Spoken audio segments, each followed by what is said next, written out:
The lover my husband brought home was visibly pregnant. The mother-in-law appeared utterly disgusted. My husband grinned wickedly. Was he always such a nasty smiler? He wasn't this outrageous when we first met. Hey, just to confirm, the one in her stomach is. Yeah, it's my child. What, about 9 months pregnant now? Your child? Really? That's what I'm saying. The infertile dud can leave now. The mistress looked gleefully amused. Not just the husband, but this woman too. Such bad character. They both seemed to be enjoying the situation too much. It looked like I needed to set them straight.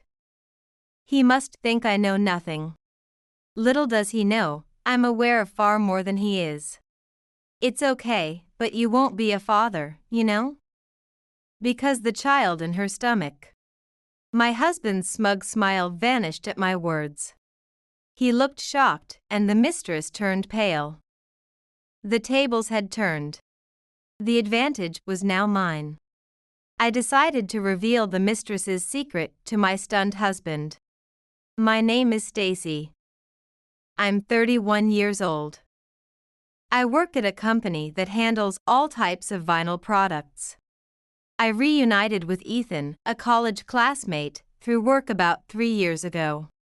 Oh, is that you, Stacy? You work here? Ethan, long time no see. During our college days, Ethan and I were in the same light music club. About 6 months after we started dating, we got married. Ethan had already lost his father to illness, and on the other hand, I didn't have a mother. She died in a traffic accident on her way to work when I was young. My mother-in-law was very kind and treated me as if I were her own daughter. Let's make the best of our time together, Stacy. Yes, mother. Please take care of me too. Thus began our happy married life. However, the contentment was only at the beginning. Soon, I would suffer because of my husband. The issue we faced was our inability to have children. Even after 2.5 years of marriage, I still wasn't pregnant. It's strange, we've been trying. Maybe we should get properly tested. In women under 30, infertility rates are less than 10%. I wondered if I was part of that 10%, so I got tested. The results showed no problems at all. The female doctor at the clinic even assured me thoroughly. Then, I suggested that Ethan should also take a test. Don't be ridiculous. A guy I know told me 90% of infertility issues are on the woman's side. I've always been healthy, there's no way I have any problems. Testing is pointless. He refused to get tested. Prejudices about infertility. Arrogant attitude. Childish reasoning. I was completely disillusioned by my uncooperative and selfish husband. Moreover, he often pressed me about having children. My colleague Ben got married around the same time as us. And they're about to have their second child. What are you even doing? Get it together, will you? Don't make it sound like it's all my fault. You haven't even gone for a test. Our arguments increased. Our relationship became increasingly strained. And eventually, we hardly spoke. Naturally, under such circumstances, making an effort to have a child with him was impossible. His irresponsible behavior started around then. He began to waste money and stayed out late. He claimed he was busy with work, but whether that was true remained uncertain. There were almost no changes in his salary slips, so I suspected he was lying. I noticed that he started caring unusually about his appearance. Just like when we first started dating. Hey, you're not cheating, are you? Huh? Why would I be? He was definitely cheating. I realized it in the moment it took him to answer. Who was she? How old? How long had they been seeing each other? As I pondered these questions, I grew incredibly angry. I was done caring. Left unchecked, my husband's selfish actions escalated. Stop it. Stop wasting money. What are you talking about? What waste? You bought women's clothes and shoes with the card. I've been checking the statements. So what? You're acting like a stalker.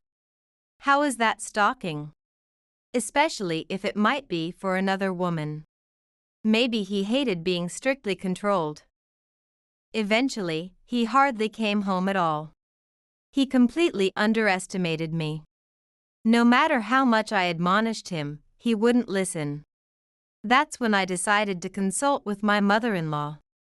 I made an appointment and visited her by myself to discuss my husband's bad behavior. As I finished my story, my mother-in-law apologized deeply. I'm sorry, Stacy. It must be my fault for how I raised Ethan. Mother, please raise your head. It's not your fault at all. I had no intention of blaming my mother-in-law. The fault lay with my husband, who had become arrogant and unreasonable. As an adult, he should act more sensibly. As I complained, my mother-in-law sighed deeply. It might be odd to say, but Ethan probably takes after his father. He's just like him in the way he spends money. Let's call him here and talk directly. Acting promptly, my mother-in-law called my husband. He probably knew what he was about to be confronted with. After a while, he arrived with a displeased look. Ethan, have you ever thought about how you've been making Stacy feel? What have you been spending money on? It doesn't matter. It's none of your business, Mom. Of course it's my business. Oh, enough. Leave me alone. With a frustrated look, my husband left. Afterward, my mother-in-law suggested I investigate my husband's affairs. If he wouldn't tell me, I'd find out myself. I had already planned to do so even before she mentioned it. I would hire a professional to uncover what my husband was hiding. I was prepared to accept whatever truths came to light. In fact, when she was younger, my mother-in-law had once hired someone to investigate my late father-in-law. Shortly after they got married, the investigation revealed his affair. My father-in-law was quite surprised when the name of his mistress came up. According to my mother-in-law, he didn't think I knew everything. He was really shocked. That was quite a relief at the time. I feel like I might end up in a similar situation. It's just my intuition, but I think Ethan is cheating. He doesn't seem to be trying very hard to hide it. That's quite eerie. What is my husband thinking? Anyway, having an investigation done and holding on to the evidence will be useful when needed. I had the detective agency recommended by my mother-in-law investigate Ethan's behavior. The results were as expected, guilty. Ethan was having an affair. He had stopped coming home and was apparently living in his mistress's house. I decided to have the detective agency investigate this mistress in more detail. A few weeks later, my mother-in-law contacted me. She said Ethan planned to visit his parents' home next week. He wants to pray for his father's death anniversary and says there's someone he wants me to meet. Thank you for letting me know, Mother. May I come too? I would like to speak directly with Ethan. Of course. If there's anything I can help with, just say the word. No matter what Ethan says, I'm on your side, Stacy. Thank you, Mother. The person Ethan is trying to introduce to his mother. It's easy to guess who it is. The mistress. Ethan must be planning to divorce me and remarry her. He wants to introduce her first and perhaps win over his mother's support if possible. Knowing this, I must prepare an appropriate countermeasure. I immediately contacted someone and arranged for their cooperation in my plan. The weather on the day was stormy, as if symbolizing the difficult path ahead. When I arrived at my in-laws' house, I saw an unfamiliar compact car in the parking lot. It was the one described in the detective agency's report. It had to be the mistress's car. As soon as I opened the front door, I heard my mother-in-law scolding my husband from the living room. Ethan had apparently done something quite unreasonable. I quickly took off my shoes and hurried over. What are you thinking? Don't you feel any remorse towards Stacy? Not really. It's her fault for not being able to have kids. Oh, Stacy. You're here too? Mom called you, huh? We were just talking about you. It's been a while, Ethan. And sitting next to my husband was a woman of a similar age. Dressed flamboyantly. Brightly colored hair. Her appearance was a stark contrast to mine. She glanced at me and smirked triumphantly. What an unpleasant smile. As you can see. That's his mistress. What's her name again? Why don't you at least say hello? Nice to meet you, I'm Alyssa, Ethan's girlfriend. You must be Stacy. Good timing. I have something I'd like to give you. Right, Ethan? Yeah, that's right. Here. I've written my part. What was handed to me was a divorce paper. Alyssa's complacent expression was incredibly irritating. She seemed convinced she would win no matter what. The source of her confidence must be her belly. It was clear from her large belly that Alyssa was pregnant. She noticed my gaze and smiled. My husband reached out and affectionately stroked her belly. Hey, just to confirm, the one in her stomach is… Yeah, it's my child. What, about 9 months pregnant now? Your child? Really? That's what I'm saying. The infertile dud can leave now. Alyssa looked gleefully amused. Not just the husband, but this woman too. Such detestable character. They both seemed to be enjoying the situation too much. It looked like I needed to set them straight. When I think about it, my husband is a pitiful man. He must think I came here knowing nothing. Little does he know, I'm aware of far more than he is. It's okay, but you won't be a father, you know? Because that child in her stomach isn't yours. What? What stupid thing are you saying? That can't be right. Right, Alyssa. Yeah. Don't say weird things. It's just sour grapes because you can't have children, isn't it? You must be jealous because I'm pregnant. Say whatever you want. There's nothing wrong with my body. If there's a problem, it's with you, Ethan. Ethan's smug expression disappeared. He seemed shocked by my direct statement. I decided to reveal Alyssa's secret to my bewildered husband. That child in her belly isn't yours, it's David White's, right, Alyssa? What? How? Why do you know that? Or why is David's name coming up? Seeing Alyssa's stunned expression and my husband's dumbfounded face was enough. My words, with a specific name included, made the truth seem more real, causing both to panic. I was surprised to learn about David. You've been married to him for about 4 years, right? Is it okay to be betraying him like this?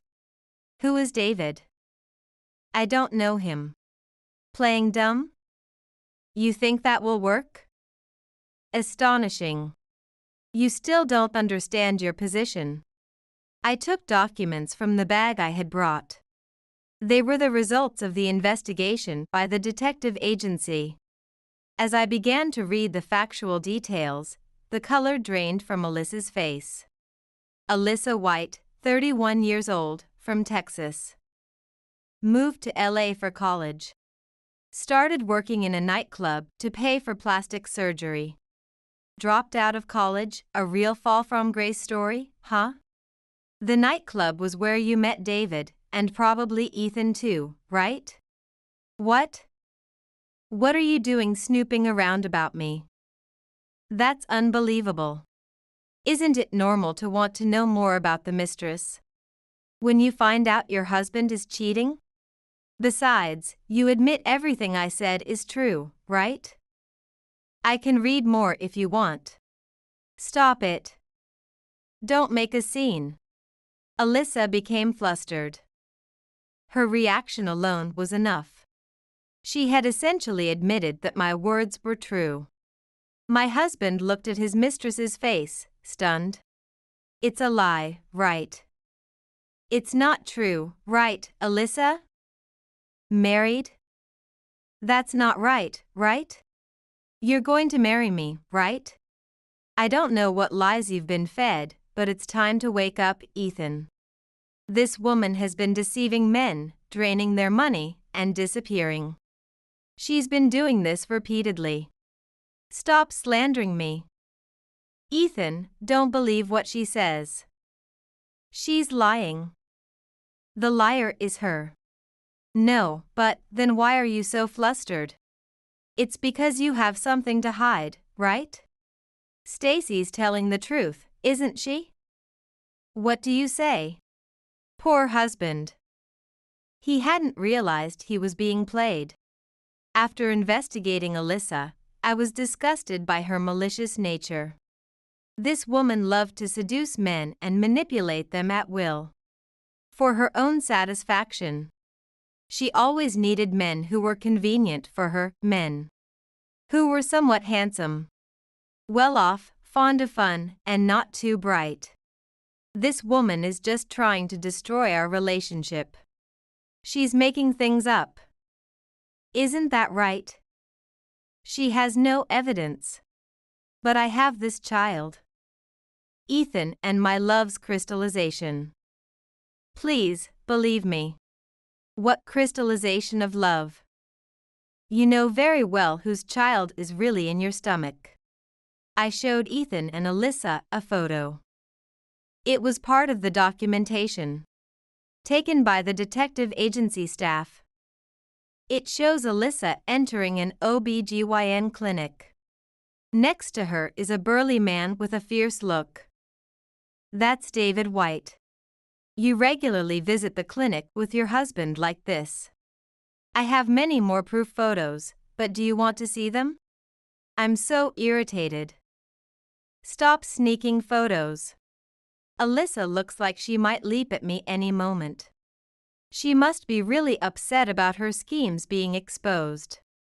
Ignoring her, I spoke to the stunned Ethan. Ethan, there's a suspicion of infertility on your part.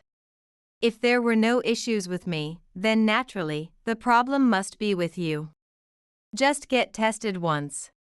But, I'm so healthy. There are many people in the world who are healthy yet infertile. Ethan, it's better to face reality sooner. Well, I don't really care anymore. I have a divorce form in my hand. If I submit this to the city hall, my relationship with Ethan is over. Even if Alyssa was deceiving him, I can't bring myself to start over with Ethan. He underestimated me and mocked me. The infertile dud can disappear? That's what I wish for. I am ready to divorce Ethan and start a new life. But before that, Alyssa, tell me the truth from your own mouth. The truth. Yes, how you met Ethan. Why you targeted him. And your plans going forward. Specifically, when and how you plan to break up with Ethan. Alyssa's expression hardened. No matter how long I waited, she didn't start talking. So, I decided to speak on her behalf. A friend runs the nightclub where you hunt, Alyssa. You find your targets there, get close, and size them up. Background, history, salary, troubles, you draw out various information. Stop it. Don't talk like you've seen it. Am I lying? I'm not, right?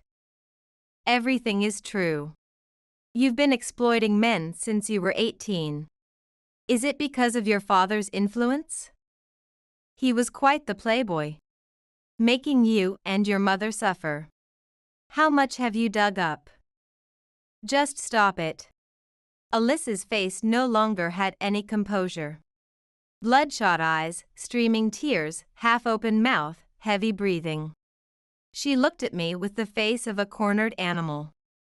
This pregnancy must be a turning point for Alyssa. For the sake of the child in her stomach, she needs to settle her past sins. Meeting David White was a kind of last chance for you, Alyssa. Given his looks and income, you thought a man like David might not come along again. So, you married him. And then you got pregnant. It's a lie. Alyssa, it's a lie, right? But you couldn't stop your decade-long play with men that easily. Ethan was your last target, wasn't he? Suddenly, Alyssa's expression vanished. A look of determination seemed to emerge in her eyes. Alyssa picked up the evidence photo from the table and sneered. This isn't me. I don't wear this hairstyle. What? What are you talking about?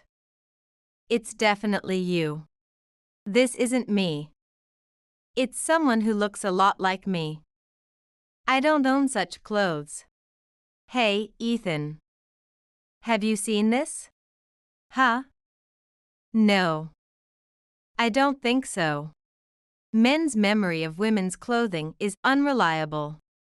Alyssa knew this and was using it to her advantage. Bold and comical. As expected from a woman who has deceived many men for over a decade. You used some detective agency, right? Can you really trust them? Aren't you being deceived? No matter what you say. I'm only devoted to Ethan. Don't interfere. First of all, Alyssa is so busy with work that she can hardly come home. She's a capable manager, right? Stacy, it's absolutely impossible that she's married to another man like you suspect. Oh really? Ethan thinks you're a manager, Alyssa. He believes he moved into your house, and since you're busy, you rarely come home. It seems Ethan has completely bought into Alyssa's lies. There's no doubt that he moved into a house owned by Alyssa. However, her being a manager is a complete fabrication. It's about time to wake him up. I secretly sent an email to someone. Soon after, the doorbell at my in-laws' house rang, and my mother-in-law went to the door. I wonder what kind of conversation they had. She came back quickly. The moment Alyssa saw the man my mother-in-law brought in, her face turned pale. I will never forget it. David. Why are you here? Why am I here, is something you should explain. Alyssa, weren't you supposed to be back at your parents' house? David White is what you might call a semi-gangster. He's known as quite a scary figure in the local area. He indeed has a fearsome face and a strong build, with tattoos peeking out from his neck. If Ethan, who is much weaker, ever got into a fight with him, he wouldn't stand a chance. Glared at by the demonic-looking David, Alyssa turned deathly pale. She started trembling. Since you won't explain, I'm telling you to explain it. Alyssa, why are you here? Who's the man next to you? Wait, David. This is different. Explain how it's different in order. If I'm satisfied, that's fine. We can go home and end this. But if I'm not satisfied, then be prepared. You know I have many friends who can help me. I'll have them beat you up. Please wait. It's different. This isn't what it looks like. The card I had hidden was Alyssa's husband, David White. Alyssa was flustered by the unexpected appearance. For me, getting David on my side was a risky gamble. If I provided him with information without a plan, Alyssa might find out. But the evidence of her affair was complete, and David cooperated with me quietly. No matter what Alyssa says now, she probably won't be able to clear her doubts. What action would a cornered Alyssa take? She moved exactly as I predicted. She abandoned Ethan. Alyssa stood up, rushed to David, and burst into tears. I've been threatened all this time. Blackmailed, unable to go home, I was desperate. Huh? What? Wait. Me? I was threatening Alyssa? For what? Your goal was my body and savings, right? But since I got pregnant with David's child, you decided to take the money and stay at my parents' house. Right? That's nonsense. What are you talking about? Who is this man? Isn't the child in your stomach mine? Ethan looked confused, not understanding what was happening.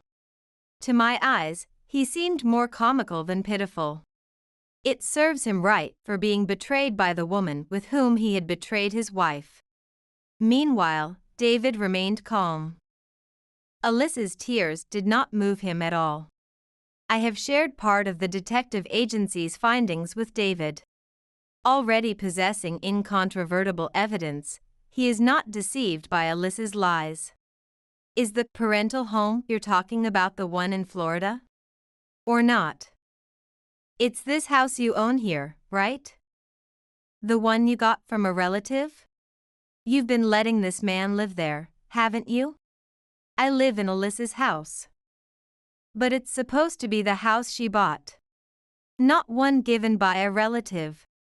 It's the house she bought with the money she earned as a business owner. Shut up. You're complicating things. Listen to me. You've been deceived.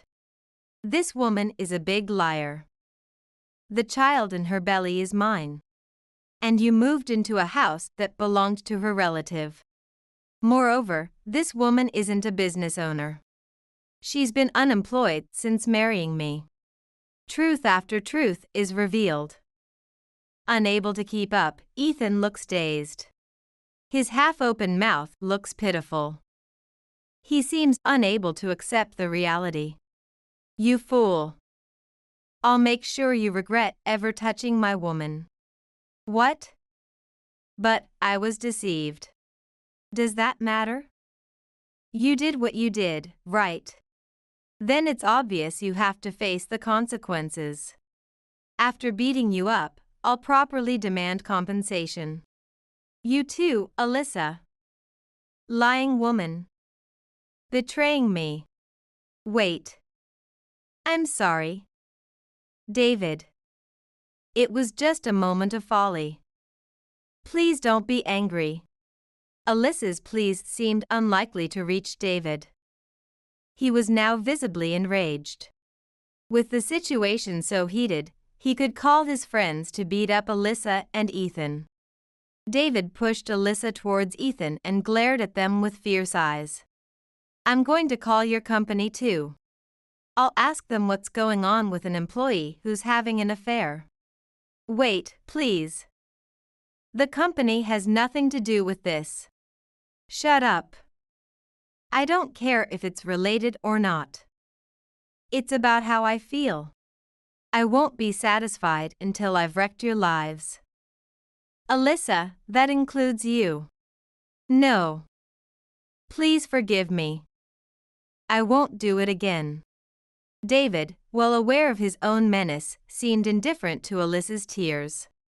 She was already sobbing and desperately begging for forgiveness. It was clear from David's face that her prayers were unlikely to be answered. Calming or convincing someone so angry would surely be difficult. Stacy, please help me. Talk to him. I was deceived by Alyssa. I wouldn't have touched her if I knew she was married. It's too late to say that now, isn't it? You did what you did. So you have to take responsibility. If you're truly remorseful, you should just accept the beating and show it through your actions. I don't want to be beaten up. Mom, say something. Your son is about to suffer. You brought it upon yourself. A man who cheats has no right to complain. That part of you, it's just like your father. Get a thorough beating, apologize desperately, and make sure you learn your lesson. Abandoned by everyone, Ethan was dejected. He apologized to me over and over again, expressing his remorse. But to think those words could now gain any trust was a huge mistake. I relentlessly pushed him away, and there was no more discussion. I'm going to file for divorce now. What? But why are you so surprised? Weren't you the one who pushed divorce papers at me? The situation has changed. Please wait. I'm reflecting. I'll apologize. Facing a compensation claim and the possibility of his affair becoming known at work, Ethan would likely lose his position at the company and his savings. Perhaps this would lead to him being exploited by David and his associates. That would be the worst-case scenario. Desperate for help. The expression on Ethan's face as he turned to me. But it was all too late. I later officially divorced Ethan. My mother-in-law also cut ties with her son. David did not forgive his cheating wife. After she gave birth, he divorced Alyssa, forced her into debt for his sake, and expelled her. Forced to live as a single mother, it seems cruel. Alyssa had to sell all her valuable possessions and returned penniless to the South. I can only hope that the innocent child grows up free and thriving in the lush surroundings of Florida. Ethan's fate was even more miserable. David is a man of his word. He contacted Ethan's workplace about the affair. "What kind of employee training are you running?" he barked at the boss. Which was quite shocking. The boss had no fault in Ethan's affair, yet he sincerely apologized. After speaking with David on the phone, the boss called Ethan in to verify the facts and scolded him. Labeled as an adulterous no-good in front of all employees, Ethan was nearly in tears. Now shunned by the boss and colleagues alike, Ethan lost his credibility, was sidelined at work, and fell from the path to advancement. Having to cover a significant amount in compensation with loans, he couldn't easily quit. Now, he is completely isolated at work, enduring painful days. Isn't this a fitting end for a man who betrayed his wife? Personally, I wish for Ethan to suffer even more. His painfully difficult days were detailed to me by my former mother-in-law. She even came to visit me to apologize once more. "My stupid son caused you so much trouble and wasted your years. I really don't know how to apologize anymore." "No, it's not your fault, Mother. Please don't worry about it. I'm fine." "Well, Stacy, you're strong, so I'm sure you'll be okay. But, would you like to meet a son of an acquaintance of mine? He's a divorced business owner, no children, and about the same age." "Really? There's someone like that? I would love to meet him. Could I ask you to play matchmaker, mother-in-law?" Seeing my former mother-in-law's smile, knowing I was doing well, felt good. Later, I would meet my future husband through her introduction. He's a quiet man, not very talkative, but kind-hearted. He also runs several companies, so there's no worry about income. I can even think that my current happiness is thanks to Ethan's affair. As the saying goes, fortune and misfortune are intertwined. You never know what life will bring, but the end of those who live dishonestly is clear. As seen with my ex-husband. Being honest with your partner is an absolute condition for a rich life. I plan to continue living humbly and sincerely, keeping this in mind. I jolted awake, my heart pounding in my chest. The recurring nightmare of finding that damning email on Aaron's laptop had become all too familiar lately. As I reached for my phone to check the time, the harsh glow of the screen confirmed it was well past midnight. Aaron still wasn't home. I sighed deeply, the frustration and loneliness I'd grown accustomed to settling in once more. When had our marriage taken such a sharp turn? Aaron used to be the most attentive and loving husband a woman could ask for. But over the past few years, his obsession with work had consumed him, leaving me to fend for myself more often than not. Memories of our early years together flooded my mind. The way he used to look at me, his eyes sparkling with adoration, the spontaneous weekend getaways and romantic gestures that made my heart flutter. Those were the moments that had made me fall head over heels for him. The moments that had convinced me he was my soulmate. But lately, those moments had become few and far between. Aaron's constant business trips and late nights at the office had driven a wedge between us, and the distance only seemed to be growing wider with each passing day. As I lay there staring at the ceiling, I couldn't help but wonder if the suspicious email I'd found was just the tip of the iceberg. Was Aaron really working as hard as he claimed, or was there something or someone else occupying his time? The thought made my stomach churn, but I couldn't ignore the nagging suspicion any longer. I had to know the truth, no matter how painful it might be. With a heavy heart, I rose from bed and made my way to the home office. Aaron's laptop sat closed on his desk, as if taunting me with the secrets it held. I took a deep breath and opened it, my fingers trembling as I navigated to his email inbox. There it was, the message that had set off this whirlwind of doubt and mistrust. A innocuous-looking email from an unknown sender, but with a subject line that made my blood run cold. "Can't wait to see you again, my love."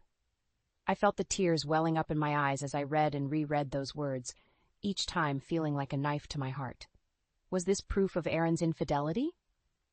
Or was I simply letting my insecurities get the better of me? One thing was certain, I couldn't let this go unanswered any longer. As soon as Aaron walked through that door, I was going to demand answers, and if he was lying to me, there would be hell to pay. The sound of Aaron's key turning in the lock sent a jolt through my body. I quickly minimized the incriminating email and composed myself, my heart racing in anticipation of the confrontation to come. As he stepped through the door, Aaron's eyes went wide with surprise at seeing me still awake. "Marta, what are you doing up so late?" I fixed him with a stern glare, the anger and hurt I'd been bottling up for months finally bubbling to the surface. "Where have you been, Aaron? And don't give me that working late excuse again." He sighed, running a hand through his thinning hair.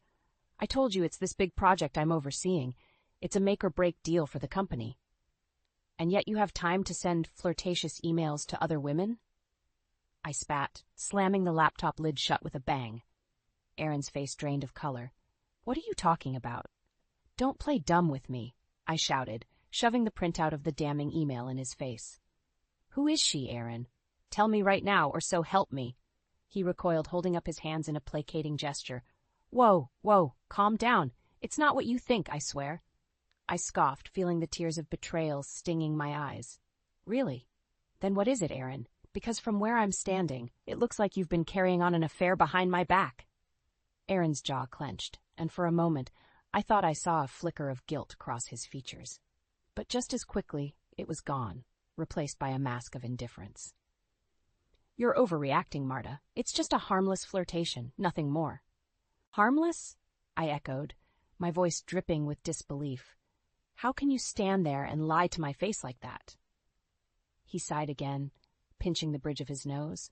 "Look, I'm sorry if I gave you the wrong impression, but I promise you there's nothing going on.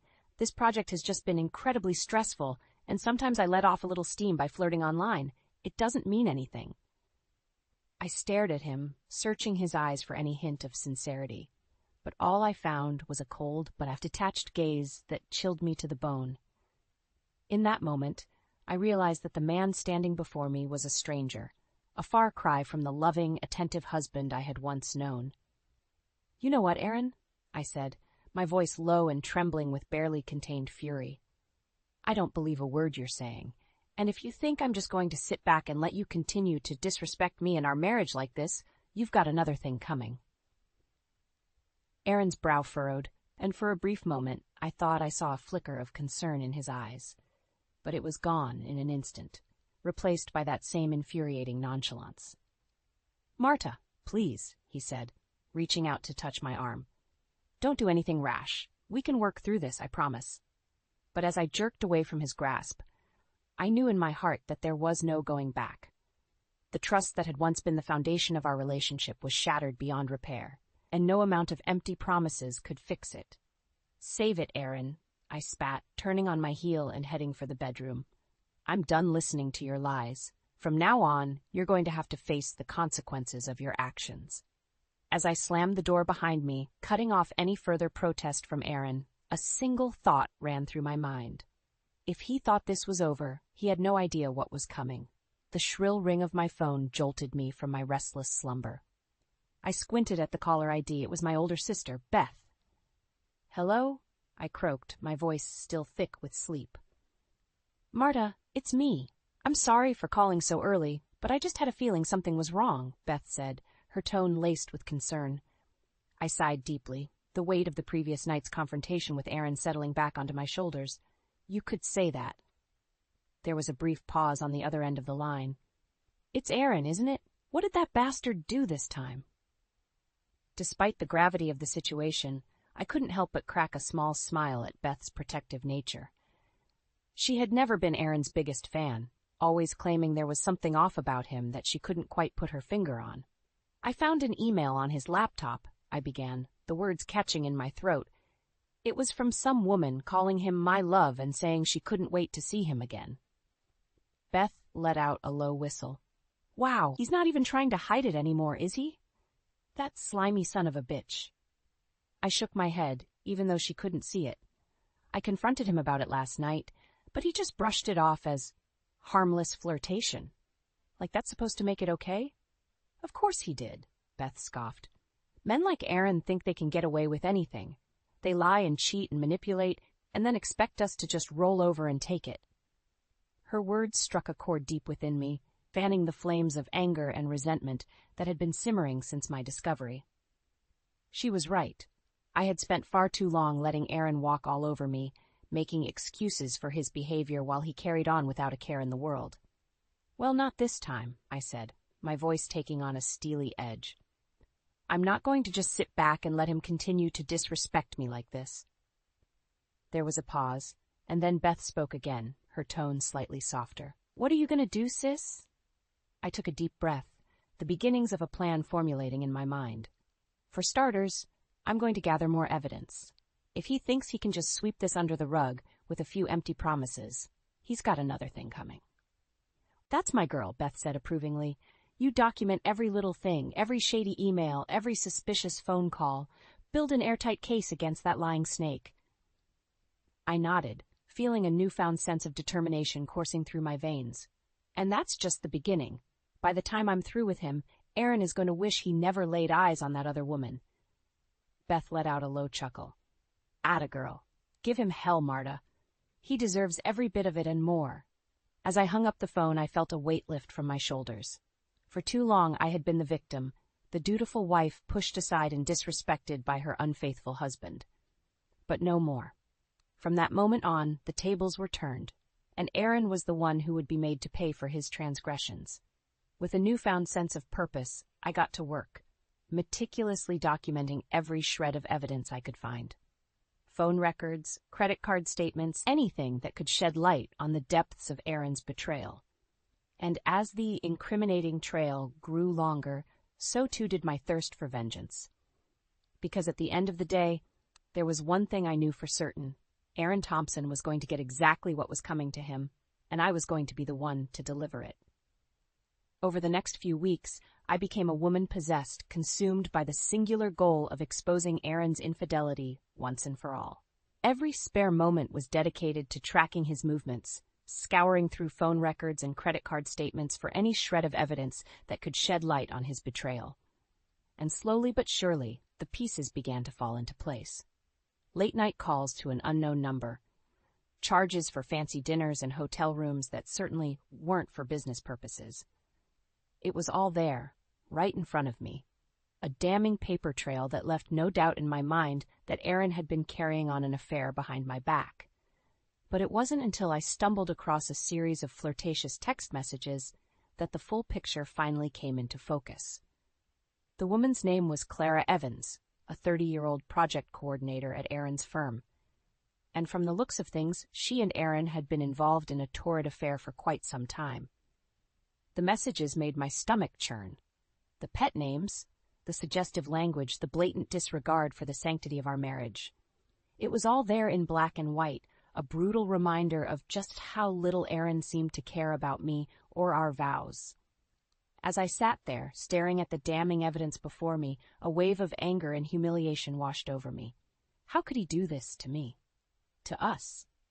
After everything we'd been through together, how could he so callously throw it all away for some cheap fling with a woman half his age? In that moment, something inside me shifted.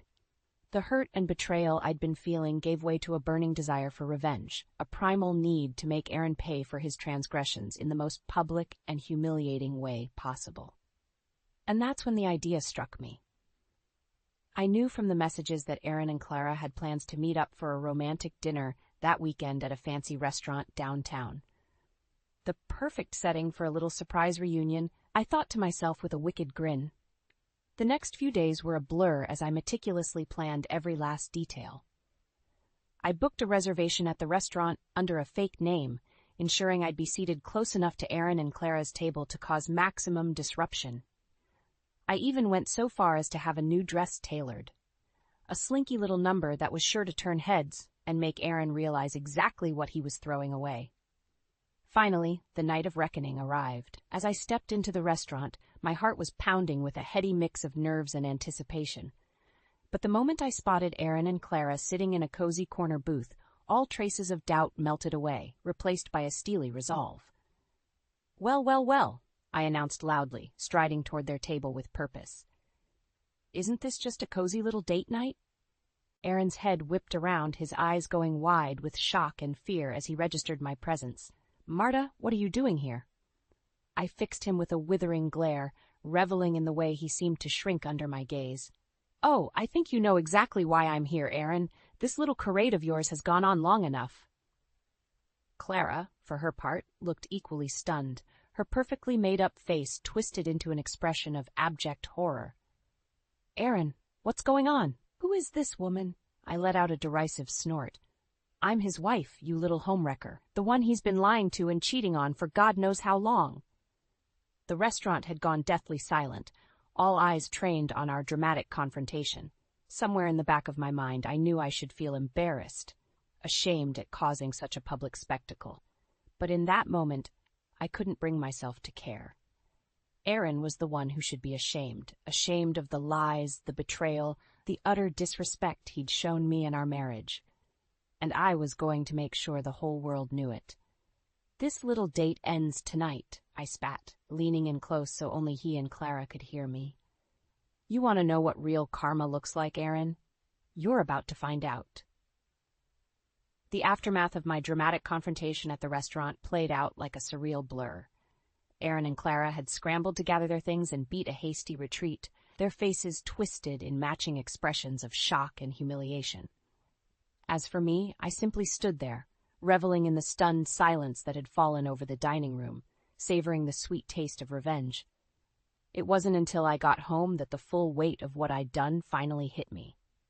As the adrenaline wore off, a nagging sense of doubt began to creep in.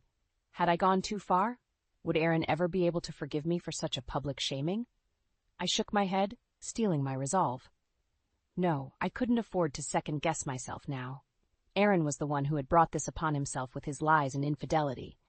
If anything, he should be grateful I hadn't done worse. Still, when he finally stumbled through the door a few hours later, I couldn't help but feel a twinge of apprehension. His face was pale, his eyes haunted, and for a brief moment I almost felt sorry for him. Almost. "Marta," he began, his voice little more than a hoarse whisper, "what you did tonight, I don't even know what to say." I fixed him with a cold, hard stare. "You don't have to say anything, Aaron. I think my actions spoke loud and clear." He winced, as if my words had physically struck him. "I know, and I deserved every bit of that humiliation. But please, you have to believe me when I say that Clara means nothing to me. It was just a fling, a moment of weakness that I deeply regret." I scoffed, shaking my head in disbelief. "Do you really expect me to buy that? After everything you've put me through, all the lies and the sneaking around?" Aaron's shoulders slumped, and for a moment he looked utterly defeated. "You're right, I don't deserve your trust or your forgiveness. But I swear to you, Marta, from the bottom of my heart, I will spend every day making it up to you if you'll just give me another chance." His words hung heavy in the air, and for a brief moment, I actually found myself considering his plea. A part of me, the part that still clung to the memory of the man I had once loved, wanted desperately to believe that he could change, that we could somehow find our way back to the happiness we'd once shared. But then another voice, sharper and more insistent, cut through the haze of doubt.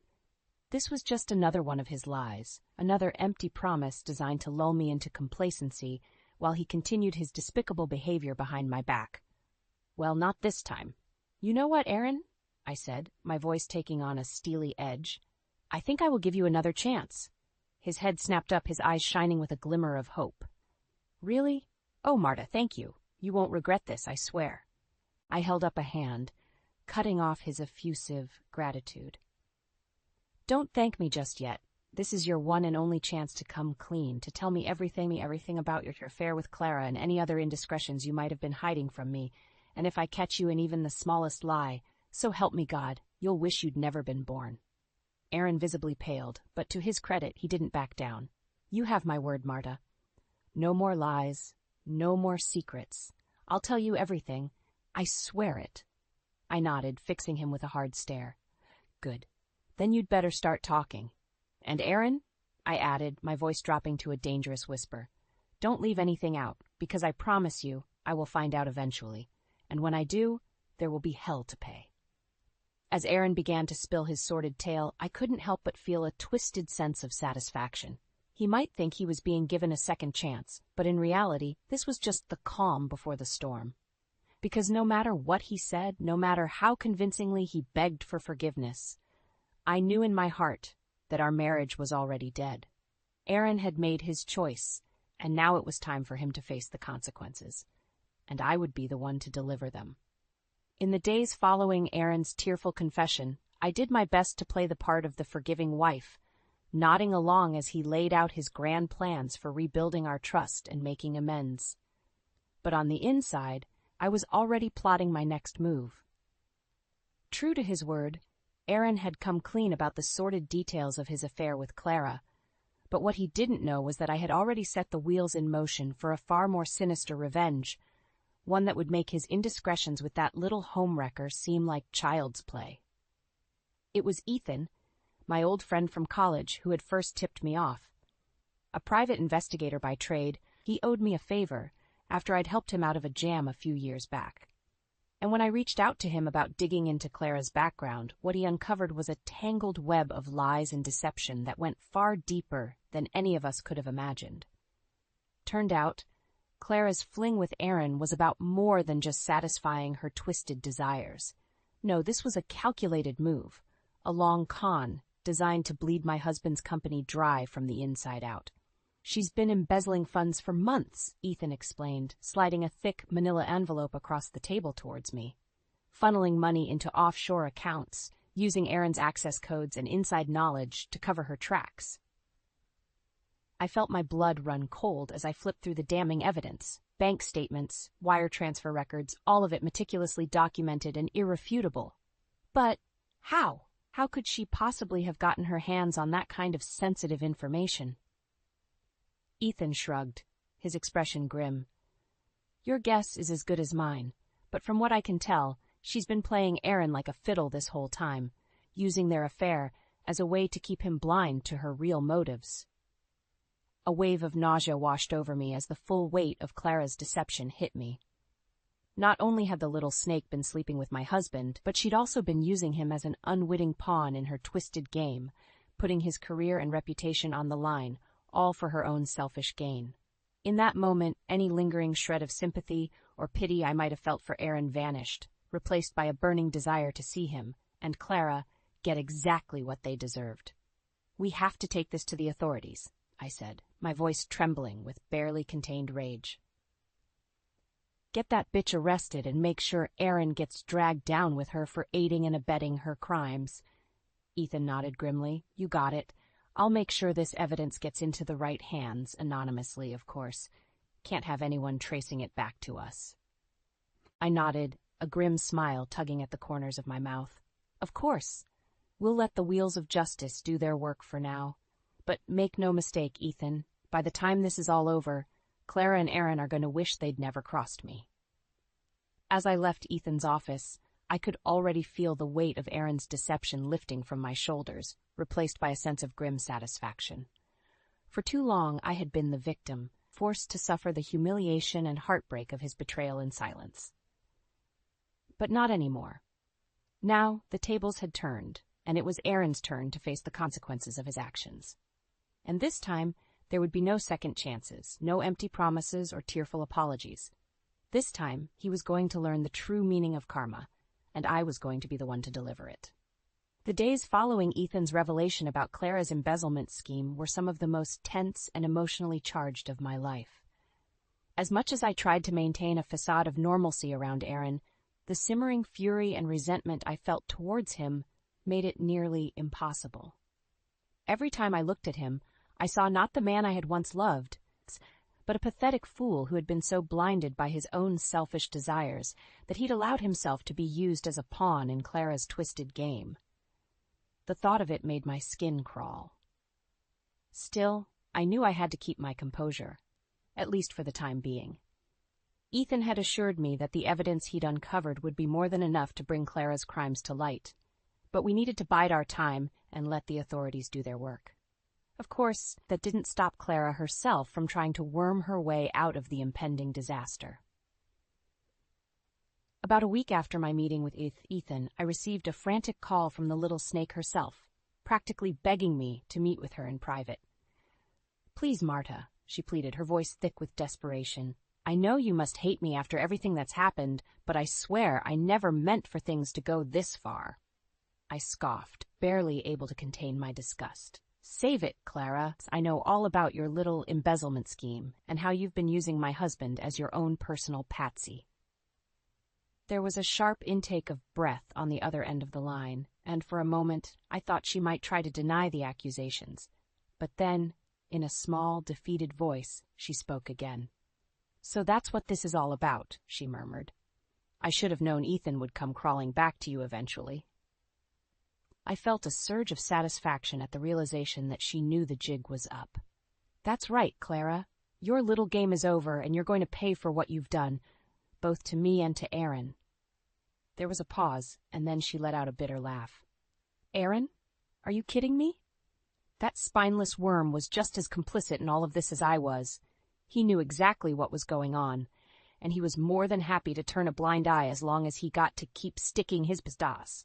"Watch your mouth," I snarled, cutting her off mid-sentence. "Aaron might be a lying, cheating scumbag, but he's still my husband. And trust me, he'll get what's coming to him, too." Clara let out a derisive snort. "Yeah, right, like he'll ever face any real consequences for his actions. Men like him always seem to skate by, while the rest of us take the fall." I could hear the bitterness and resentment dripping from her words, and for a brief moment, I almost felt a twinge of pity for her. Almost. "Well, not this time," I said, my voice taking on a steely edge. "I'll make sure you both get exactly what you deserve, one way or another." There was a long pause, and then Clara spoke again. Her tone resigned. "Fine. Do whatever you have to do. Just let me know when and where you want to meet. I at least owe you that much." I smiled grimly to myself, already formulating a plan. "Don't worry, Clara. I'll be in touch, and when I do, you'd better be ready to face the consequences of your actions, once and for all." As I hung up the phone, I couldn't help but feel a sense of grim satisfaction. The endgame was finally in sight, and soon both Clara and Aaron would learn the true meaning of karma, and I would be the one to deliver it. The weeks following Clara's arrest were a whirlwind of chaos and turmoil. As the sordid details of her embezzlement scheme came to light, the shockwaves reverberated through Aaron's company, leaving a path of destruction in their wake. At first, Aaron tried desperately to distance himself from the scandal, claiming ignorance and pleading his innocence. But as more evidence of his involvement surfaced, the illicit use of his access codes, the suspicious wire transfers, the damning paper trail that seemed to implicate him at every turn, it became increasingly clear that he was far from the unwitting victim he claimed to be. I watched from the sidelines as his once promising career went up in flames, his reputation dragged through the mud, and his professional life left in tatters. A part of me, the part that still clung to the memories of the man I had once loved, felt a twinge of sadness at seeing him brought so low. But that small flicker of sympathy was quickly extinguished by the knowledge of the depth of his betrayal, not just to me, but to the company he had sworn to serve faithfully. In the end, he had proven himself to be just as selfish and morally bankrupt as Clara, willing to sacrifice everything for the sake of his own twisted desires. As the dust began to settle and the legal proceedings against Clara moved forward, it became clear that Aaron would likely avoid any serious jail time, at least for the time being. The evidence of his direct involvement was simply too circumstantial, the prosecutors claimed, and without Clara's full cooperation, nailing him for aiding and abetting her crimes would be an uphill battle. I should have felt relieved, I suppose. After all, seeing the man I had once loved rot behind bars was never my intention. But as I watched him slink away from the courthouse, his head hung in shame and his once bright future reduced to ashes, I couldn't help but feel a sense of hollow victory. Because as much as the authorities might have let him off easy, there was no escaping the fact that his life as he knew it was over. The lies, the betrayal, the utter disregard he had shown for me and our marriage, it had all caught up to him in the end, and now he would be forced to face the consequences for the rest of his days. A few weeks later, as I was packing up the last of my belongings in preparation for my move to a new city, a fresh start, far away from the painful memories of our life together, there was a tentative knock at the door. I already knew who it would be before I opened it. "Marta," Aaron said, his voice barely above a whisper. He looked haggard, his once handsome features etched with lines of shame and regret. I wanted to apologize one last time, for everything. I regarded him coolly, feeling nothing but a hollow emptiness where the love and affection I had once felt for this man had resided. "Your apologies mean nothing to me now, Aaron. You made your choices, and you'll have to live with the consequences." He nodded, his shoulders slumping in defeat. "I know, and I deserve every bit of it after the way I treated you. He trailed off, shaking his head. "I hope that someday you can find it in your heart to forgive me." I let out a bitter laugh.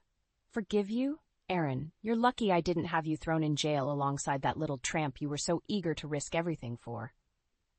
A flicker of pain crossed his features, but he didn't argue. We both knew I was right. "Just go, Aaron," I said, my voice heavy with finality. "Go and try to pick up the pieces of the life you've ruined. As for me, I'm done. Our time together is over, and I'm ready to start fresh." He opened his mouth as if to protest, but then seemed to think better of it. With one last lingering look, he turned and walked away, disappearing from my life for good. As I watched him go, I felt an unexpected sense of peace wash over me. The long, arduous road to revenge was finally at an end, and while the journey had been painful, the satisfaction of seeing karma served made it all worth it in the end.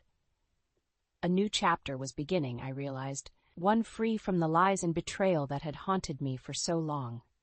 And as I took one last look around the empty house that had once been our home, I couldn't help but smile.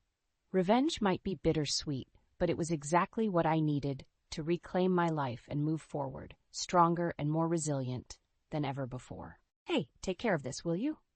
Daniel, my husband of 8 years, barely looked at me as he flung his leather bag across the room, its contents scattering like fallen leaves in autumn.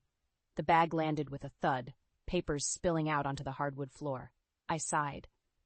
a familiar sense of resignation washing over me. Lately, this was how our conversations usually began, or rather his orders. I bent down, gathering the strewn papers, when a particular document caught my eye. It was stark, official-looking, and utterly unexpected, a divorce paper. My heart sank, then, oddly, a wave of relief followed. The kind of relief you feel when a long-dreaded inevitability finally stares you in the face. Daniel's part was already filled in. He had made his decision, without so much as a conversation. The realization stung, but it was also liberating in a strange way. Without a second thought, I found myself reaching for a pen. My hand trembled slightly as I filled in my details. "Sarah Thompson," I wrote, my name etching the end of an era. I paused, looking at the man I once thought I knew. Daniel was lounging on the sofa, mindlessly flipping through TV channels. The man who had once been my partner, my confidant, had become a stranger. "Sarah, what's for dinner?" His voice, devoid of warmth, pulled me back to the present. I turned to him, the divorce paper still in my hand. "We need to talk," I said, my voice steady despite the chaos inside me. Daniel finally looked at me, his eyes narrowing. "What about?" "This." I held up the paper. His expression changed from indifference to surprise, and then to something I couldn't quite decipher. "You found that, huh?" he finally said, a smirk playing on his lips. "Yes, I did, and I've made my decision," I replied, my own voice laced with a firm resolve I didn't know I had. The room filled with a heavy silence, one that spoke volumes more than our brief exchange of words. It was the silence of a chapter closing, of a new beginning taking shape amidst the ruins of the old. As I stood there, holding the symbol of our failed marriage, I realized this was just the beginning. The journey ahead would be challenging, but for the first time in years, I felt a sense of control over my own destiny.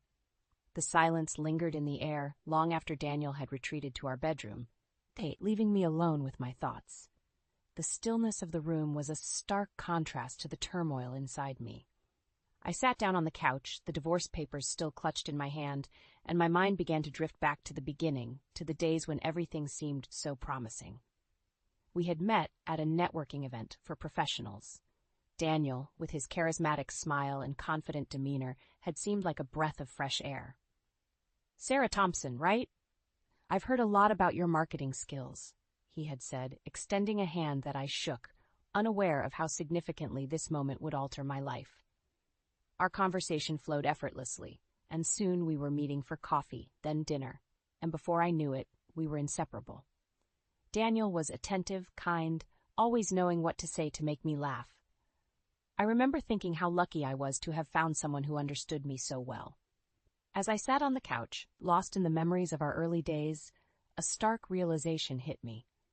Those days were long gone, replaced by a cold indifference that had crept into our marriage so subtly that I hadn't noticed until it was too late. I thought back to the little things that started to change after our wedding. The way Daniel's sweet messages became less frequent, how our conversations turned from deep and engaging to functional and brief. It was a gradual shift, one that didn't alarm me at first.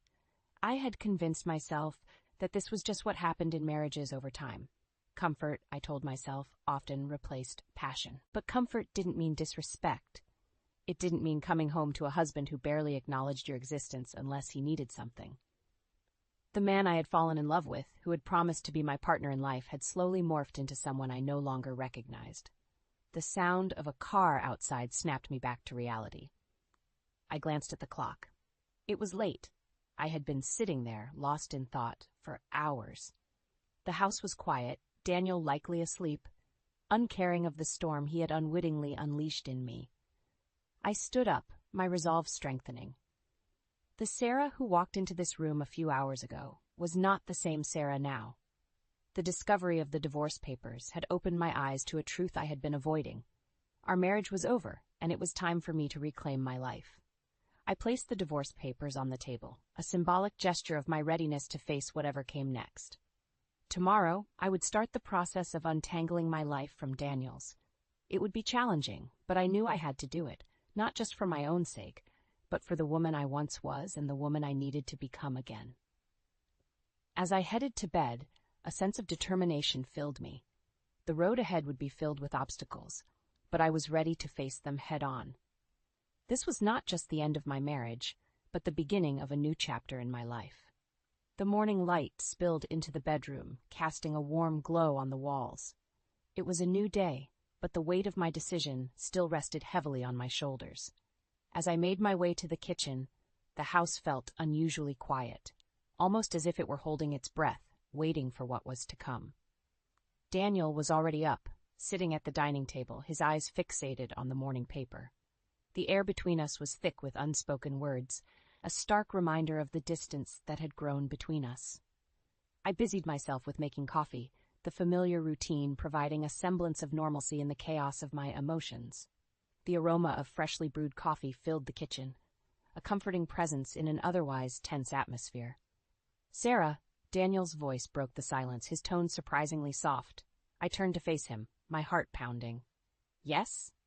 "We need to talk about this," he said, gesturing towards the divorce papers that lay between us. I took a deep breath, steadying myself. "Yes, we do." The conversation that followed was a far cry from the heated arguments we had become accustomed to. Instead, it was a candid, albeit painful, acknowledgement of where we had ended up. Daniel spoke of his frustrations, his sense of being trapped in a life he hadn't envisioned. I listened, not with the intent to argue, but to understand. As he spoke, I couldn't help but wonder how we had missed the signs. The late nights at the office, the weekends spent apart, the growing silences at dinner, they were all telltale signs of a marriage unraveling at the seams. "I just feel like we're living separate lives under the same roof," Daniel finally admitted, his voice barely above a whisper. "I feel the same," I replied, the truth of my words hitting me with full force. We were two strangers sharing a life that no longer existed. The conversation shifted to practicalities, the house, our finances, the inevitable legal proceedings. It was a surreal experience, discussing the end of our marriage with a calmness that but belied the turmoil within. As the morning turned into afternoon, we reached a mutual understanding. The divorce was inevitable, but we would handle it amicably, respecting the love that once was. After Daniel left the house, presumably to meet with a lawyer, I found myself alone with my thoughts. The finality of our conversation had left me drained, yet there was an underlying sense of relief. The veil of pretense had been lifted, and in its place was a clarity that had been missing for years. I wandered into the living room, my eyes falling on the paintings that adorned the walls. They were remnants of a passion I had long forgotten, my love for digital art. In the early years of our marriage, I would spend hours creating vibrant landscapes and abstract designs, losing myself in the colors and shapes. But as my marriage began to crumble, so did my desire to create. Standing there, surrounded by my own art, a spark ignited within me. It was a reminder of who I was before, a woman with dreams, passions, and a zest for life. A woman who deserved more than the shadows of a loveless marriage. In that moment, I made a decision. I would not only reclaim my life, but also my passion. I would start painting again, not just to fill the void left by my broken marriage, but to rediscover the part of me that I had lost along the way. With renewed purpose, I turned on my computer and opened my digital art software, a familiar welcome screen greeting me. It felt like coming home. As I began to sketch, the lines and colors flowing effortlessly from my fingertips, a sense of peace enveloped me. It was the peace of a woman who had faced her fears, who had taken the first step towards a new beginning. Days turned into weeks as I navigated the murky waters of divorce proceedings. Despite the amicability we had agreed upon, each meeting with Daniel felt like retracing steps in a dance we no longer understood. However, amidst this turmoil, I found solace in my rediscovered passion for digital art. The more I immersed myself in my creations, the more I felt the pieces of my old self falling back into place.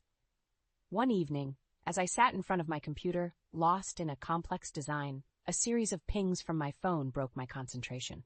It was Ethan, our son. "Mom, can we have dinner this weekend?" "I have some news," his message read. Ethan had been our one constant source of joy. His light-hearted nature and youthful optimism had often been the glue that held us together in our darker days. I replied immediately, agreeing to the dinner. Saturday arrived, and I found myself sitting across from Ethan at our favorite Italian restaurant. He had the same sparkling eyes and easy smile that had always reminded me of Daniel in our happier times. "So, what's this news you have?" I asked, trying to sound casual. Ethan's smile widened. "I'm getting engaged," he announced, his excitement contagious. I felt a burst of happiness for him, mixed with a tinge of sadness for the family life we could no longer give him. "That's wonderful, Ethan. Tell me about her." As Ethan shared stories about his fiancée, his plans for the future, I couldn't help but reflect on the cycle of life. Here was my son, on the cusp of building his own life, his own family, while mine was unraveling. The dinner continued with light-hearted chatter, but my mind kept drifting back to Daniel. I wondered if he knew about Ethan's engagement, if it mattered to him at all. Driving home later that evening, a sense of loneliness enveloped me. The house that once echoed with the laughter and arguments of a family now stood silent, a monument to a life that once was. In the days that followed, as I worked on my art, I found myself reflecting on the bonds that had once tied us as a family. Ethan had always been our anchor, but even he couldn't prevent the drifting apart of two people who had lost their way. My thoughts were often interrupted by memories of Daniel's recent interactions with Julia, his coworker. I remembered the late-night calls, the weekend meetings that he insisted were for work. I had trusted him, never questioning his loyalty. But now doubt crept in, its insidious tendrils wrapping around my heart.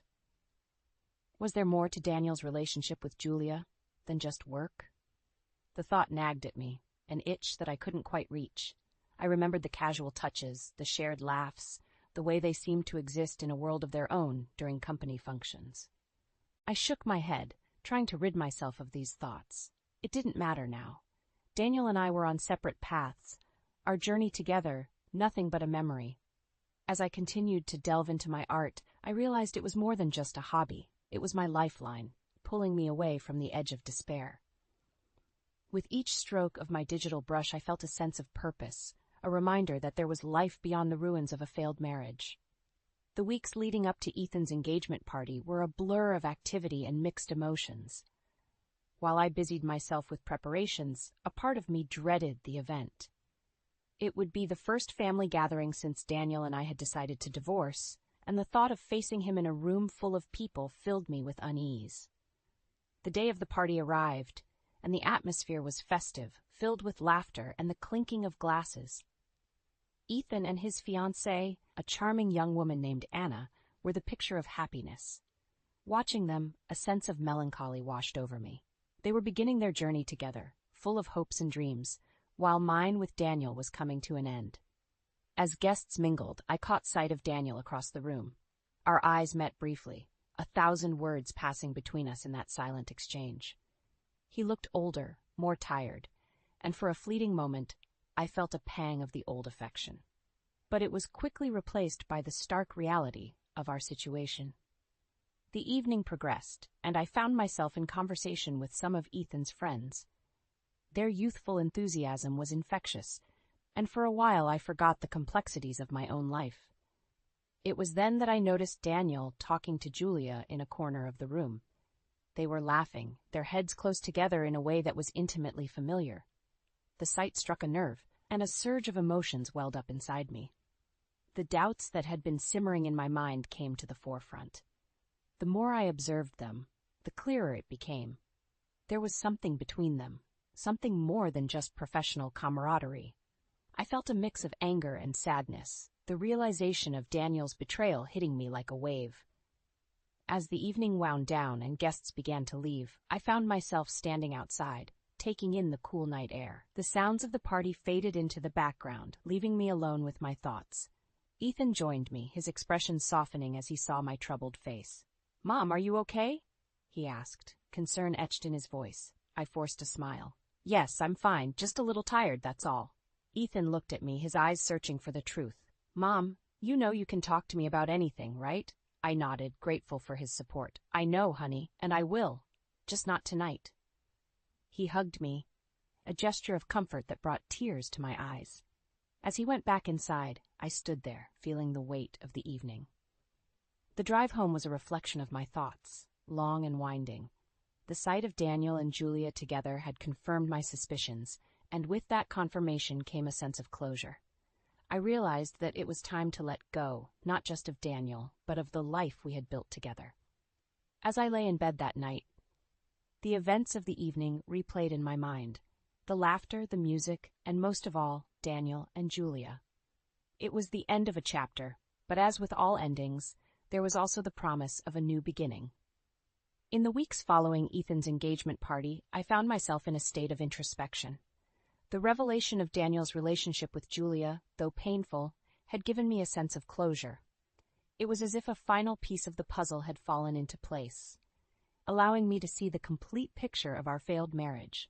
With this newfound clarity, I threw myself into my art with a vigor I hadn't felt in years. My digital canvases became a kaleidoscope of emotions, each piece reflecting a different facet of my journey: pain, hope, resilience.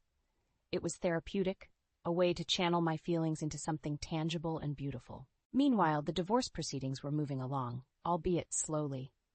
Daniel and I had settled into a routine of distant yet cordial interactions, a far cry from the turbulent exchanges of our earlier meetings.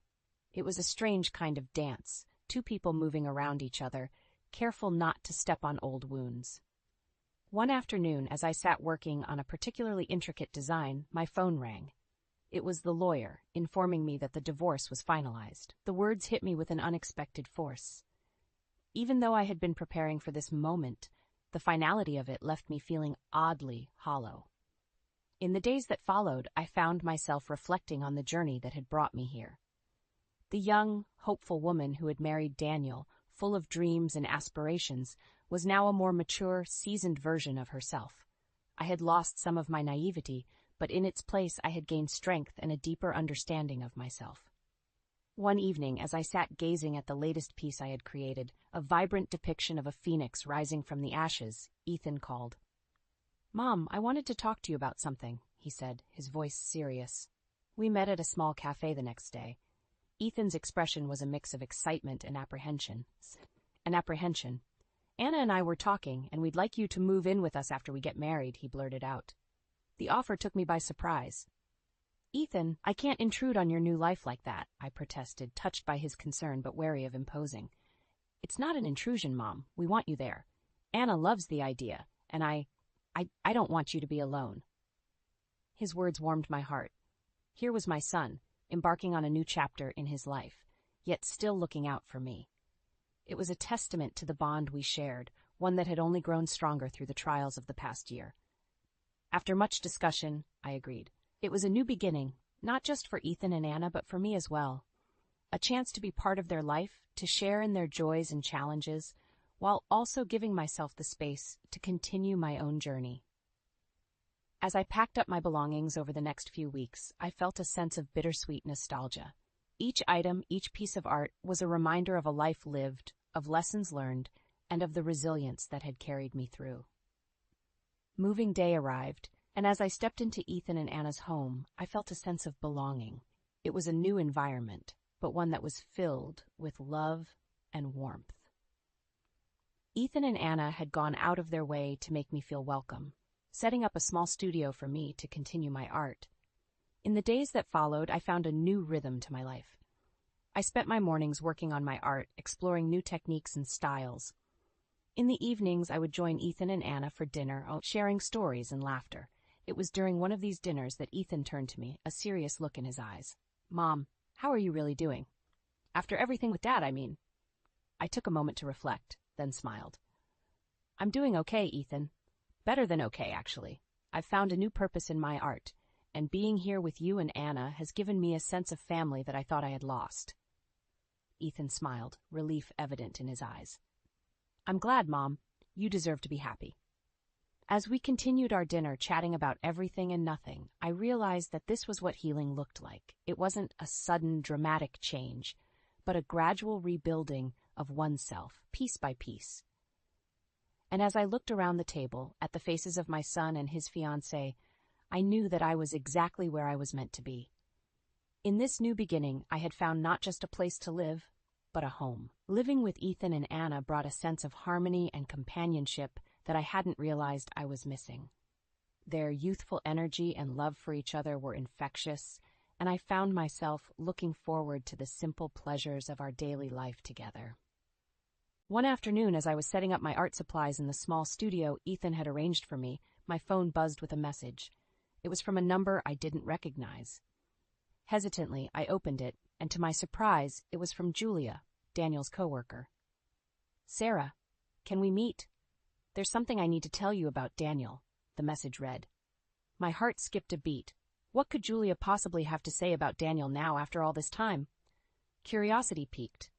I agreed to meet her at a nearby cafe the next day. Sitting across from Julia, I noticed the nervousness in her eyes. She fidgeted with her coffee cup before speaking. "Sarah, I owe you an apology," she began, her voice trembling slightly. "Daniel and we had an affair. It started before your divorce. I didn't realize the extent of the damage we were causing." Her confession, though not entirely unexpected, still stung. I had suspected their relationship, but hearing it confirmed brought back a flood of emotions. "Why are you telling me this now?" I asked, struggling to keep my voice steady. Julia sighed, a look of genuine remorse on her face. "I ended things with Daniel. It was wrong, and I regret it deeply. I just thought you deserved to know the truth." I sat there, processing her words. Part of me wanted to be angry, to lash out at the woman who had been part of my marriage's downfall. But another part, the part that had found peace and moved on, simply felt pity. "Julia, what's done is done," I said finally. "I appreciate you telling me, but I've moved on. I hope you can too." Leaving the cafe, I felt a weight lifted off my shoulders. Julia's confession had closed the final chapter on a part of my life that was now firmly in the past. Over the next few months, my life settled into a comfortable routine. My art was flourishing, with several pieces being featured in local exhibitions.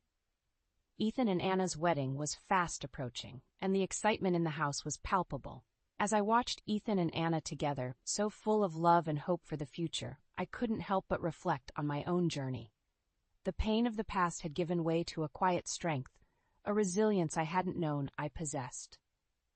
The wedding day arrived, a beautiful ceremony filled with laughter, tears, and an overwhelming sense of joy. Watching Ethan and Anna exchange their vows, I felt an immense pride for the man my son had become. After the wedding, as guests mingled and danced, I found myself standing alone for a moment, taking it all in. It was then that I saw Daniel, standing a short distance away, watching me. Our eyes met, and for a brief moment, time stood still. There was so much I wanted to say, so many questions I wanted to ask.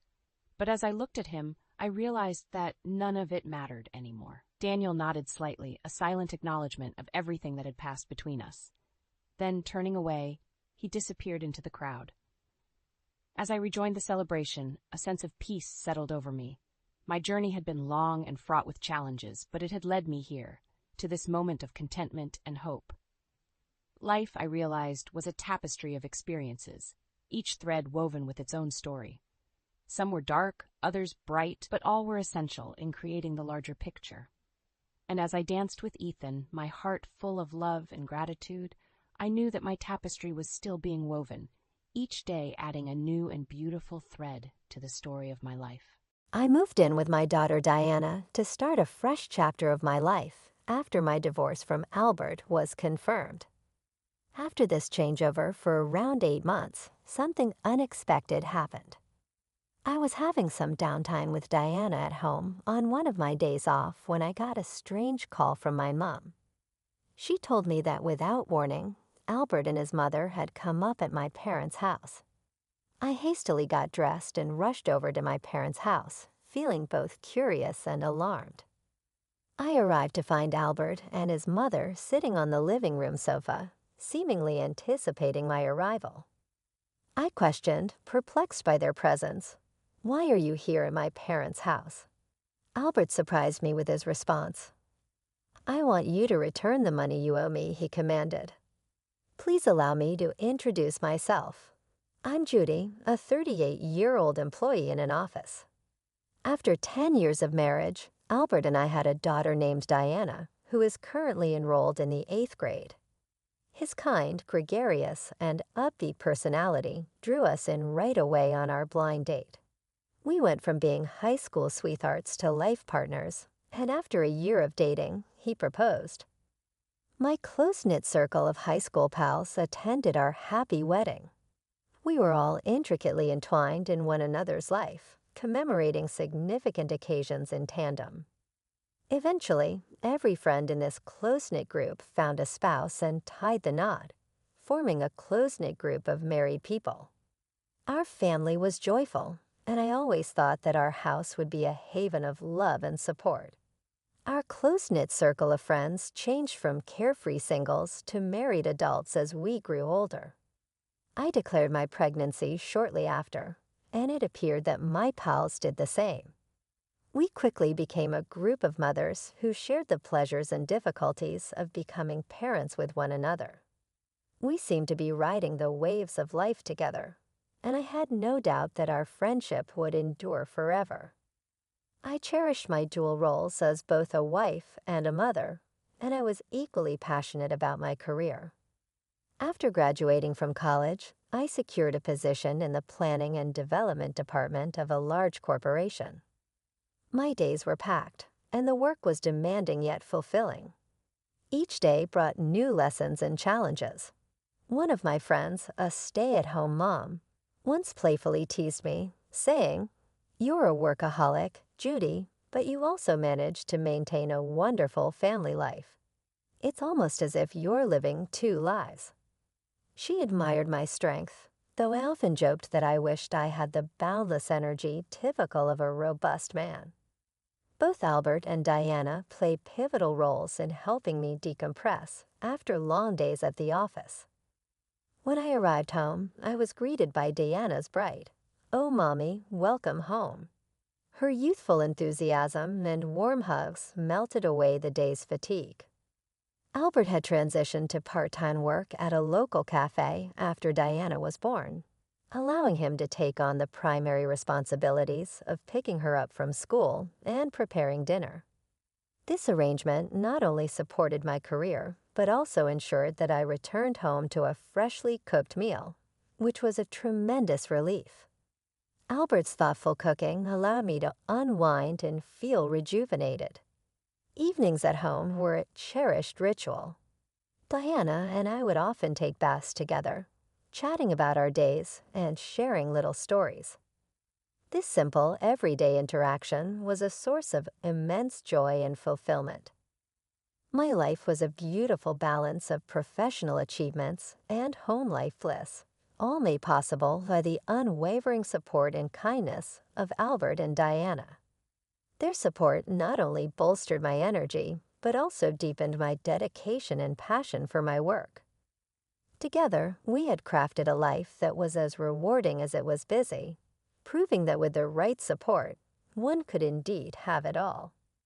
As my career progressed and I began to achieve significant results, I was rewarded with a promotion. With this new position came increased responsibilities, leading me to work more overtime and often arrive home quite late. By this time, Diana had grown older and had a better grasp of the demands of my job, which allowed her to manage more on her own. Meanwhile, Albert also increased his hours at the cafe, further immersing himself in the world of coffee. Lately, I have taken to exploring various coffee shops, indulging in their unique coffee beans. Even today, I have brought home some beans along with cakes from a new bakery I discovered. I suggested we enjoy them together with coffee, excited to share this with Albert, who had become quite passionate about roasting and experimenting with different types of beans at his job. This made the coffee he brewed at home exceptionally good. Albert and Diana were both very supportive of my dedication to my career. But despite their understanding, I started to notice a gradual distancing within our family. The first sign that something was amiss came when Diana approached me with a concern. "What's up? You wanted to talk about something," I asked her. "The other day, when I went to see a movie with friends, I saw Dad with another woman," she revealed, her voice tinged with uncertainty. I was taken aback, shocked by her words.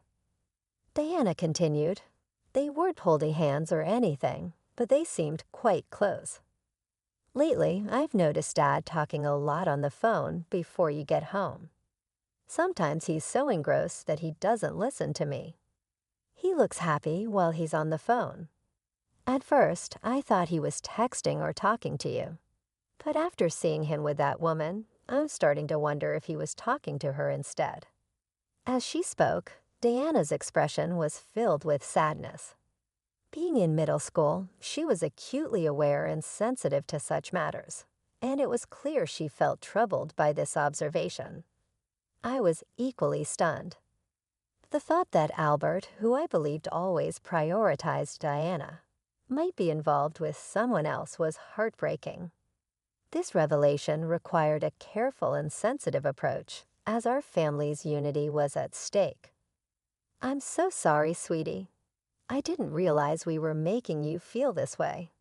I've been too focused on work, haven't I?" I said, feeling a twinge of guilt as I looked at Diana. "No, it's okay that you work hard, Mom. Don't feel bad about that," Diana reassured me, her maturity at that moment beyond her years. I was touched by her understanding and compassion.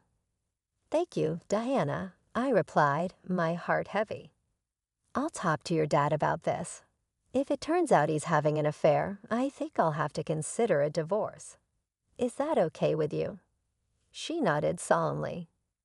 I don't like the idea of Dad having an affair. Just knowing that and still being with him would make me feel bad. Seeing Diana so distressed made me realize just how much I had overlooked our family's needs. Determined to address this head-on, especially since Diana had bravely brought it up, I decided to hire a private investigator to delve into Albert's activities. The findings were as shocking as they were conclusive. Albert was indeed having an affair, just as Diana suspected, and there was photographic evidence to prove it. What stunned me most was the identity of his affair partner. Tiffany, one of my high school classmates, and a fellow member of our mom's group. I was more hurt by this betrayal from a trusted friend than by Albert's infidelity. Tiffany, a stay-at-home mom and supposedly a loyal friend in our group, had her young child, yet she was involved with Albert, neglecting her family commitments. Upon seeing the evidence, I was overwhelmed with emotion. Alone in my room, I was grateful that Diana hadn't walked in on me during this moment. The photos would have only added to her distress. I wasn't ready to confront Albert yet, nor could I let Diana see these disturbing images. I took a few deep breaths to compose myself. Shortly after, another friend from the mom's group mentioned she had changed jobs, which sparked an idea. I suggested we all get together, seeing it as a perfect opportunity to observe Tiffany without revealing that I knew about the affair. The gathering was set for 2 weeks later. In the meantime, I quietly contacted a lawyer and began preparing for a potential divorce, fortifying myself for the challenges ahead. I took a moment to gently inform Diana about what I had uncovered and the inevitable decision that her dad and I would be getting a divorce. Together, we spent our free time searching for a new apartment, trying to find a space that would signify a fresh start for us both. As the day of the planned get-together approached, I felt a mixture of anticipation and dread. When the day finally arrived, I engaged in casual conversation with my friends, starting with asking about one friend's new job before we all shared updates on our lives. Tiffany seemed oblivious to the fact that I knew her secret. During the conversation, she lamented her routine life, saying, "I'm just a housewife stuck in the same routine. Unlike all of you who have careers, you don't have to work because your husband supports you." Another friend pointed out, "I do appreciate my husband." Tiffany replied, "But sometimes I feel a little bored." It was then that I decided it was time to address the elephant in the room. "So is that why you're having an affair with other people's husbands?" I asked, turning directly to Tiffany. The room fell silent, and the casual ambience quickly shifted to tension. "Ah, Judy, what do you mean by that?" Tiffany stammered, her face draining of color. "It seems that Tiffany is having an affair with my husband, Albert. I declared plainly. What? No way. You must be joking. Another friend interjected, trying to defend Tiffany, taking advantage of the disbelief. Tiffany tried to deflect. That's right, Judy. What are you talking about? Oliva. Sudden, you must have confused me with someone else. Oh, really? I countered, my voice steady. Then why don't you all take a look at this? I reached into my bag, pulled out the photos, and spread them out on the table for everyone to see. The room erupted into gasps of disbelief. Oh my gosh. They gasped, turning to Tiffany for explanations. Tiffany, clearly caught off guard and unable to deny the evidence before her, covered her mouth with her hand. I'm sorry, she began, her voice trembling.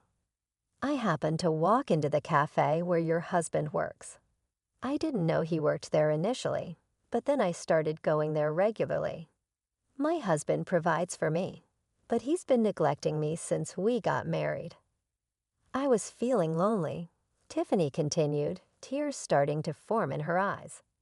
Despite her emotional response and attempts to justify her actions, the betrayal cut deep. An affair, particularly with a friend's husband, was a breach of trust that was hard to overlook. Her reasons, while they might explain her actions, didn't excuse them. The revelation was painful but necessary, as it confirmed the reality I had begun to suspect and reshaped the dynamics of our friendship and personal lives. Throughout the confrontation, I maintained my composure, unaffected by Tiffany's tears. I'm sorry to everyone else here, but Tiffany, I need to let you know that I will be seeking alimony from you, I announced firmly. I had also taken a formal step earlier that day. I sent a certified letter to your mailbox. Today, your husband should have already seen it. Tiffany's face fell as she absorbed the weight of the situation.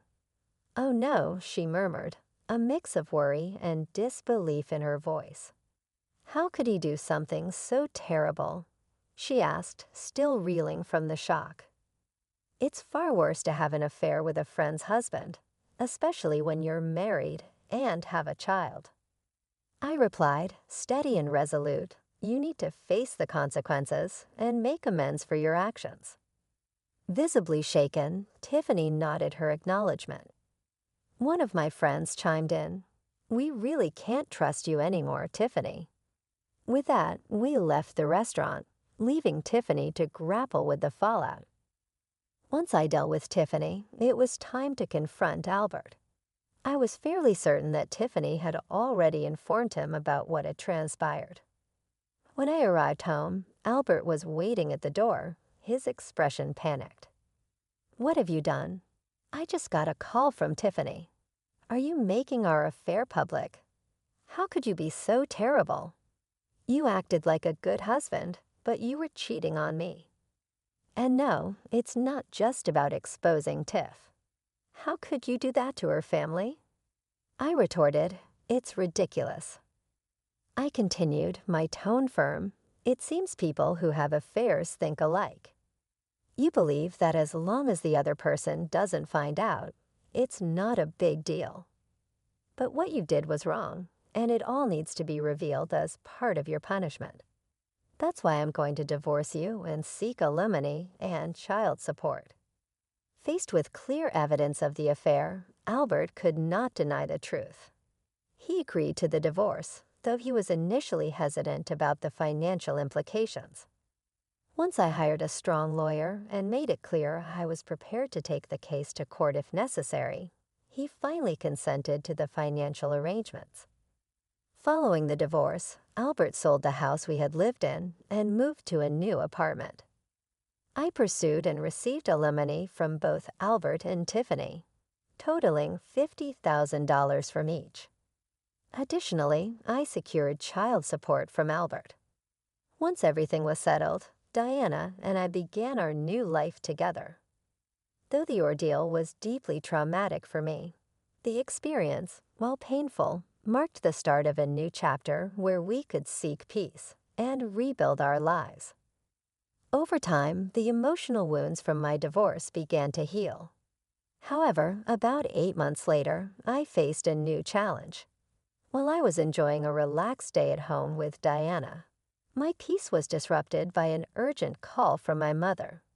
She informed me that my ex-husband Albert and his mother had unexpectedly shown up at my parents' house and had forced their way inside without permission. My father was not home at the time, so my concerned mother quickly rang me up. I hurriedly prepared myself and went over to my parents' house. Upon arriving, I found Albert and his mother sitting nonchalantly on the living room sofa as if they belonged there. Confused and a bit alarmed, I asked, "What are you both doing here at my parents' house?" All of a sudden, Albert's response was shocking. He demanded, "I want you to give me back the money you owe me." "Huh, I never borrowed any money from you," I replied, perplexed. He retorted, "I paid $225,000 for our wedding. Remember, you were in charge of the wedding, so that money was lent to you. Now that we're divorced, you're claiming it was all a fraud. Honestly, I could sue you for marriage fraud, but for now, all I want is that $25,000 back as a settlement." This unreasonable request took me aback. His mother also chimed in, insisting that I pay him as soon as possible. It became clear that Albert was struggling financially, which might have been driving his irrational demands.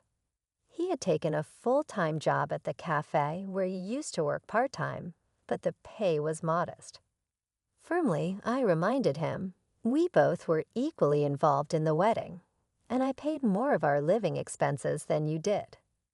The $25,000 is just a small part of what I contributed. Don't bother me with such unreasonable demands. As the tension escalated, they refused to leave. Just then, my father arrived, having been alerted by my mother. "What are you guys doing here?" he demanded sternly. Albert repeated his claims to my father, who, although usually calm, was visibly furious and shocked by Albert's audacious demands. "It's your fault for having an affair in the first place. If you're going to make such outrageous demands, get out of here," my father asserted, trying to expel them from the house. In a desperate turn, Albert fell to his knees and begged, "Please, Judy, lend me money.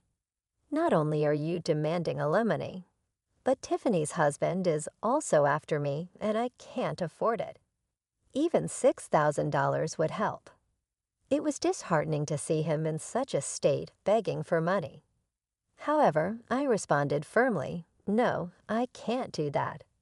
Go home." The situation highlighted the deep desperation Albert was experiencing, but also reaffirmed my resolve to maintain boundaries and protect my family's peace. As the situation with my ex-husband and ex-mother-in-law escalated, my father intervened, suggesting he'd handle it. "Fine, I'll get the money." "Just wait here," he said calmly and walked to another room. Curious, I followed him. With a mischievous grin, he said, "Well, I have plenty of money. Since we have it, why not give it to them?" He opened the closet and pulled out some cash, creating a sense of suspense. I wondered how this would play out, mused silently. My father then put the bills into an envelope and handed it to Albert. With faces lit up with satisfaction, my ex-husband and ex-mother-in-law left with the envelope, thinking their plan had worked. As soon as they stepped out, I locked the door behind them and made a quick call to the police. It didn't take long for Albert and his mother to realize the money was fake. They rushed back, pounding on our door in anger. "Hey, what's going on? This is monopoly money. I don't want this fake cash," Albert shouted, his voice thick with fury. I couldn't help but laugh as I responded through the door. "Since we have so much of it, I thought I'd share it with you." Albert's frustration peaked, and he began banging even harder, now kicking the door with his feet. Their actions only escalated the situation further. As Albert and his mother wreaked havoc on our door, the police arrived and caught them in the act. The scene drew the attention of the neighbors, many of whom witnessed their arrest. In the end, not only did Albert not get any money, but he was also fined for the disturbance and had to cover the damage to our front door. Ironically, one of the bystanders was a regular at the cafe where Albert worked, and word of his antics spread quickly. As a result, Albert lost his job and found himself struggling to find new work. He had to move back in with his parents, and his in-laws ended up covering his alimony and child support payments. To safeguard my family further, I filed a restraining order against my former in-laws, ensuring that any future incidents would lead to an immediate police response. Now life is more peaceful and fulfilling. I'm devoted to working hard and relishing the time watching my daughter Diana grow up.